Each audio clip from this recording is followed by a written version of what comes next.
Welcome to the CSUF Zoom video on securing your Zoom meetings. To enable closed captions, click on the CC icon in the play bar. When scheduling a new meeting, there are several security options that are recommended. In this example, I am using the Zoom web portal, but these steps are similar for the Zoom desktop app. First, anytime that you'll be sharing a meeting link or URL publicly, such as listing it on a website or the campus calendar, it is highly recommended that you enable registration for the meeting by placing a check mark next to Required. Next, ensure that the meeting ID is generated automatically rather than reusing your personal meeting ID. It's recommended that you use all of the available security settings. Please note that some of these options may be enabled by default, but generally you can manually adjust them as needed. Checking passcode will require that all attendees enter a numeric code before joining your meeting. You can adjust the actual passcode if you wish. Checking the waiting room option places attendees in a waiting room when they join the meeting. This allows you to prevent unknown users and bots from entering your meeting. The default setting is to follow the Zoom web portal setting, which will apply the settings that you can find under the Settings menu in the Meeting section. Let's click on Select who should go into the waiting room for this meeting to view our options for this specific meeting. The current setting is shown. In this example, only non-CSUF users will be sent to the waiting room. Let's click on the drop-down menu to view our options. Choose the option you want for this meeting. In this example, I will choose Everyone, which means that the host or co-host will need to manually admit every attendee into this meeting. It is highly recommended that you always check Require Authentication to join. This means that all attendees, including you the host, must be signed in to a Zoom account to join the meeting. Since it is often guest users who are responsible for disrupting Zoom meetings, enabling this feature for all of your Zoom meetings is essential. Let's click on the drop-down menu to view the authentication options. Sign into Zoom simply means attendees must sign in with any Zoom account. This includes Zoom accounts through CSUF or another institution or company, a personal Zoom account, or a Zoom account connected to Google, Apple, or Facebook. CSUF users only means that attendees must sign in with their CSUF Zoom account. Remember that all faculty, staff, and students at CSUF automatically have a Zoom account, and they can sign into that account from the campus portal or using the Zoom desktop app. Choose whichever authentication option works best for the meeting that you are scheduling. Next, it's recommended that you place a check mark next to Off for the participant video. This will allow you to choose which participants can share their video, if any. Let's click Show next to the options to view additional security options. If you do not enable the waiting room for your meeting, it's recommended that you uncheck Allow Participants to Join, as this will potentially allow unknown users to join your meeting early.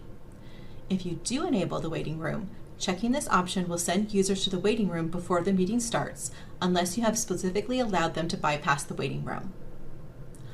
Always check Mute Participants upon entry. Participants will still be able to use their audio to speak if needed, but they will be muted when they join the meeting. For additional security, you can check Approve or block entry to users from specific regions, countries, and then approve only users from selected locations. For example, only users in the United States, or block users from selected locations. Be sure to click Save when you're done setting up your new meeting. To enable authentication for an existing meeting, locate the meeting in the Upcoming section of the Meetings menu in the Zoom web portal. You can also go to the Meetings or Calendar tab of the Zoom desktop application and locate the meeting. Hover your mouse over the meeting you want to edit. Then click Edit. You can now scroll down and enable security features. For example, place a check mark next to Require Authentication to Join to require users to sign in with a Zoom account in order to join your meeting. When you are done updating your security settings, click Save to save your changes. When attendees go to join your meeting, they will be able to click Join from Zoom Workplace app to open it in their Zoom desktop app, or click Join from a browser if they do not have the Zoom desktop app. If the attendee joins from a browser, they will be prompted to click Sign In to sign into their Zoom account. CSUF users will click SSO to sign in to Zoom. However, notice that non-campus attendees can also sign in with a personal Zoom account or with an Apple, Google, or Facebook account.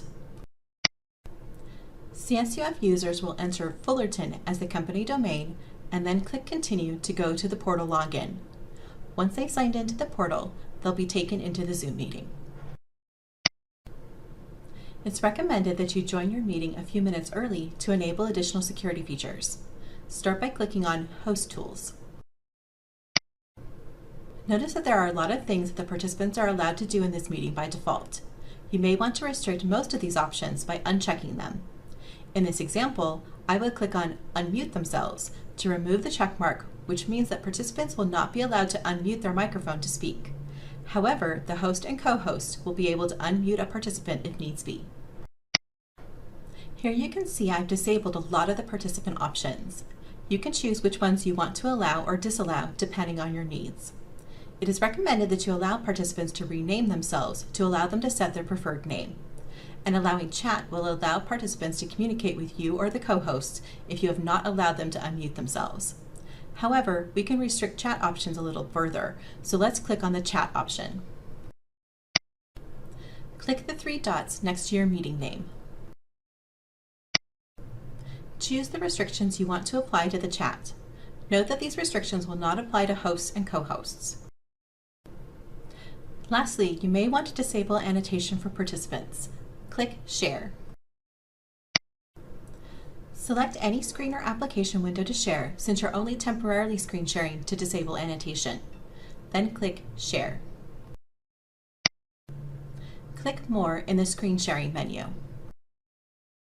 Select Disable Annotation for others. This will disallow participants from adding annotations such as text or shapes when you are sharing your screen. You can always return to this menu if you want to turn on annotation. Thank you for watching this tutorial.